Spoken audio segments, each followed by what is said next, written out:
In this research project, we are developing a phage therapy approach as a safe and efficient way to control the bacteria Pasteurella in farmed salmon. Pasteurella is a bacteria that causes Pasteurellosis in Atlantic salmon.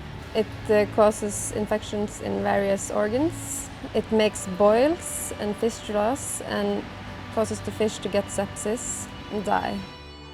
Antibiotics use in Norwegian salmon farming is extremely low because we have good vaccines. But there are ever-emerging new bacteria, new variants of traditional bacteria, and vaccine development takes a very long time. And some bacteria we aren't able to develop vaccines against. So there is a desperate need really for alternatives to the vaccination strategy, because the use of antibiotics is not acceptable. Pasteurella, the bacterium we're working on in this project, is one of the bacteria that is proven difficult to generate good vaccines against.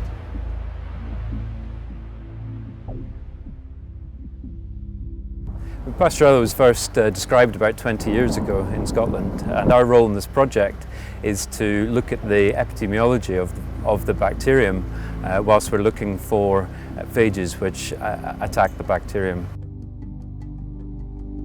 Phages are essentially bacterial killing machines, and they're absolutely everywhere. So for example, in this pot there are about 100 million bacteriophages.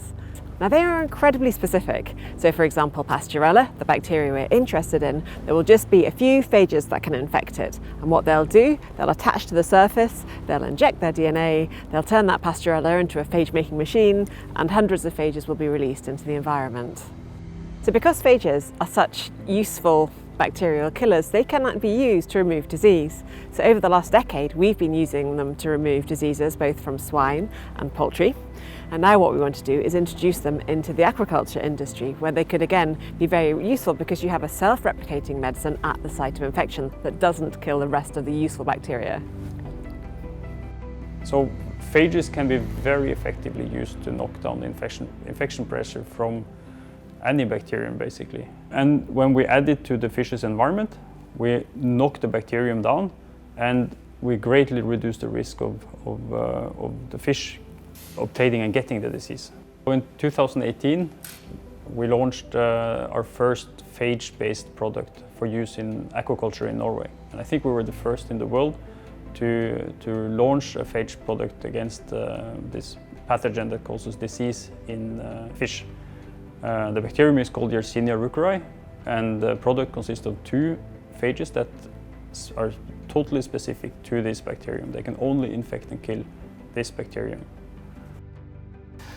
In this project, we are using two complementary approaches to find phages which target Pasteurella. One, the targeted approach, is direct in the lab to isolate phages, specifically going for the bacteria. The untargeted approach is where we use our computational methods to digitally find phages in this vast amount of sequencing data produced in this project. We have collected samples from both healthy and sick fish and their surrounding environments in both Norway and Scotland. So here at the molecular laboratory in Copenhagen, we receive tissue samples from the salmon from the different farms, and then we extract the DNA from both the bacteria and also the phages that might be associated with the bacteria. And once we have this DNA, we send it to our sequencing machines to generate large amounts of DNA sequence data to be analyzed. How do we find an organism which has a DNA sequence we have never seen before? We're using artificial intelligence, where we create a catalog of features which together helps us to distinguish between phage-like DNA sequences and bacterial sequences. We're also developing new computational methods to predict if a phage is suitable for therapeutic use. So what we're doing in our lab is actually trying to bring these phages into life. So we know they're there in this big mix of all these millions of viruses. There will be some that can infect Pasteurella, but it's actually quite hard to find them, especially for diseases like Pasteurella that don't actually grow very well in laboratory conditions. So we're making good progress now. We're working out how to grow the bacteria as a lawn, and we're sampling all over Scotland to see where these bacteriophages may be, and then we're bringing them slowly, attempting to find the right conditions that we can bring these phages into culture. So phages will help the aquaculture industry.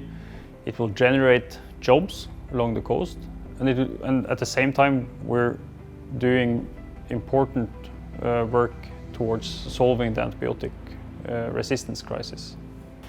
I think using phages to prevent outbreaks of Pasteurella is a good idea, and I hope it works.